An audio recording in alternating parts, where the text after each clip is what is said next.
Hi guys, ನಾನಿವತ್ತು ಏನು ಹೇಳಕ್ಕೆ ಬಂದಿದ್ದೀನಿ ಅಂದರೆ ಉಡುಪಿಯ ಕಲ್ಸಂಕದಲ್ಲಿರೋ ಟೈಮ್ ಸ್ಕ್ವೇರ್ ಮಾಲ್ ಅಲ್ಲಿ ಹೊಸದಾಗಿ ಭಾರತ್ ಸಿನಿಮಾಸ್ ಒಂದು ಓಪನ್ ಆಗಿದೆ. ಸೊ ಇನಾಗ್ರೇಷನ್ಗೆ ನಮಗೂ ಕೂಡ ಇನ್ವೈಟ್ ಮಾಡಿದರು, ಎಲ್ಲರಿಗೂ ಇನ್ವೈಟ್ ಮಾಡಿದರು. ಸೊ ಫ್ರೆಂಡ್ಸ್ ಜೊತೆ ಇನಾಗ್ರೇಷನ್ಗೆ ಹೋದರೆ ಹೇಗಿರುತ್ತೆ ಅಂತ ಒಂದು ಸಲ ನೋಡ್ಕೊ ಬನ್ನಿ.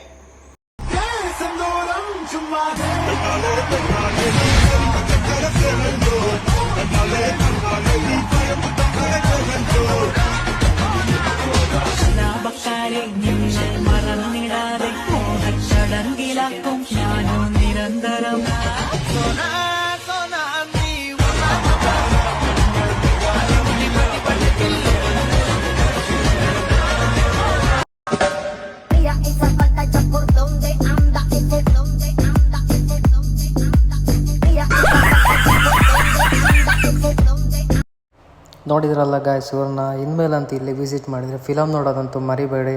ಯಾಕಂತ ಹೇಳಿದ್ರೆ ಒಂದು ಸಲ ವಿಸಿಟ್ ಮಾಡಿ ನೋಡಿ. Thank you.